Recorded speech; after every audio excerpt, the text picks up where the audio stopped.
নার্গিসি কোফতার আবিষ্কার নিয়ে তর্ক বিতর্ক থাকলেও নার্গিসি কোফতার স্বাদ নিয়ে কোনো কথা হবে না। মাংসের কিমার মাঝে একটি আস্ত ডিম সেদ্ধ, গ্রেভি না থাকলে স্ন্যাক্স কিংবা স্টার্টার হিসাবে, আর গ্রেভি থাকলে মেন কোর্সে দারুণ জমে যাবে এই নার্গিসি কোফতা বা নার্গিসি কোফতার কারি। কিভাবে সহজ উপায়ে নার্গিসি কোফতা বানাবেন সেটি আজ এই ভিডিওতে দেখাবো। নার্গিসি কোফতা বানানোর জন্য এখানে 300 গ্রামের মতো বোনলেস মাটন নিয়ে নিয়েছি। আপনি এখানে বিফ কিংবা চিকেনও নিয়ে নিতে পারেন। আর নিয়ে নিতে হবে 1 কাপ ভেজে রাখা ছোলা। আপনি এখানে 1 কাপ বেসনও নিয়ে নিতে পারেন। এবার একটি পেঁয়াজ কুচিয়ে এইভাবে ভেজে নিতে হবে। আর সামান্য নিচ্ছি ধনেপাতা, হাফ চামচ গোলমরিচ, 4 থেকে 5টি কাঁচা লঙ্কা আর হাফ চামচ মৌরি। এবার একটি মিক্সিতে ভেজে রাখা ছোলাটি দিয়ে দেব, আর দিয়ে দেব মৌরি আর গোলমরিচ দিয়ে একটি ফাইন পাউডার বানিয়ে নেব। এবার এটি অন্য একটি পাত্রে ঢেলে নেব।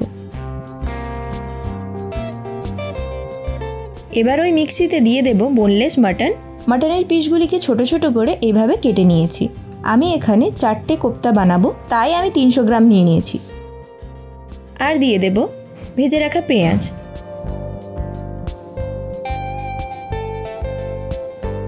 ধনেপাতা,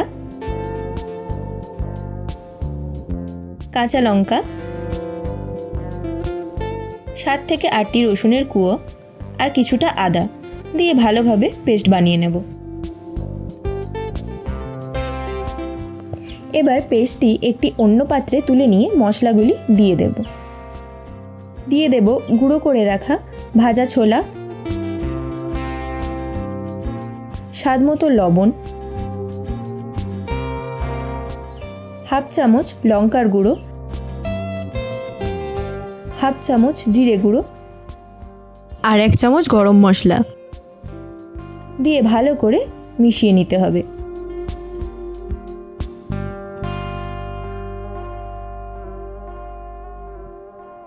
এখানে পেস্টটি হাতে লেগে যাচ্ছে, তাই আরও একটু ছোলার গুঁড়ো দিয়ে দিচ্ছি।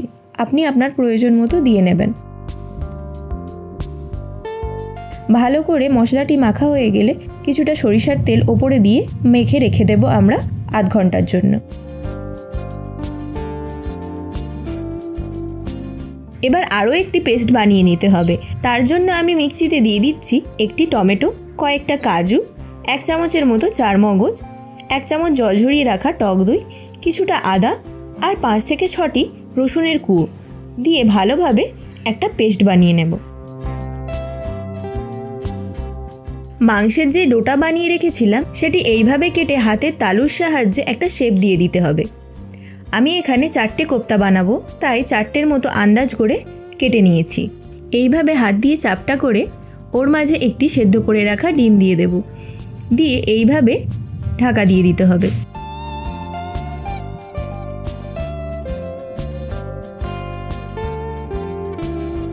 এইভাবে আমি সব কোফতাগুলো বানিয়ে নিচ্ছি।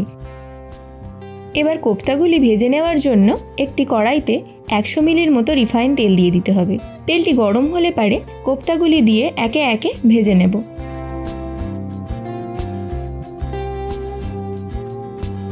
এবার কোফতাগুলি মিডিয়াম ফ্লেমে ভালো করে উল্টে পাল্টে ভেজে নিতে হবে। ব্রাউন কালার আসলে পারে অন্য একটি পাত্রে তুলে রাখবো। এটিকে আপনারা স্ন্যাক্স হিসাবে টমেটো কেচাপের সঙ্গেও খেতে পারেন। এবার ওই তেলেতেই সামান্য গোটা গরম মশলা দিয়ে দেব, আর দিয়ে দেব 1 চামচ গোটা জিরে।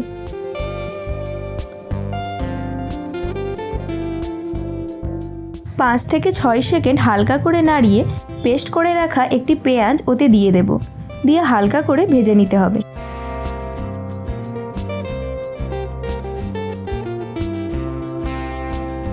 পেঁয়াজটি হালকা লাল হয়ে আসলে টমেটোর পেস্ট দিয়ে 2 থেকে 3 মিনিট কষিয়ে নিতে হবে।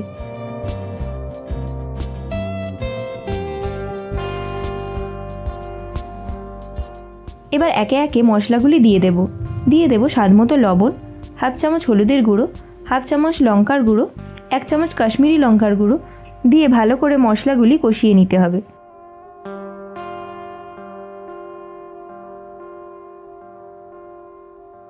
দেখুন মশলাটি তেল ছাড়তে শুরু করেছে। এবার ওতে 1 কাপ জল দিয়ে দেব, দিয়ে ঢাকা দিয়ে 5 থেকে 6 মিনিট ফুটিয়ে নিতে হবে, যতক্ষণ না গ্রেভিটা ঘন হয়ে আসছে।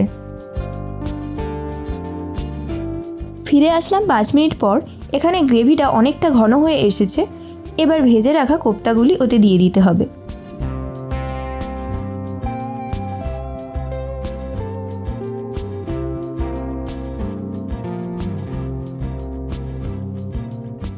এবার 4টি কাঁচা লঙ্কা দিয়ে দেব, আর দিয়ে দেব 1 চামচ কাসুরি মেথি। গরম গরম ভাত বা রুটির সঙ্গে সার্ভ করার জন্য রেডি আমাদের নার্গিসি কোপ্তা কারি।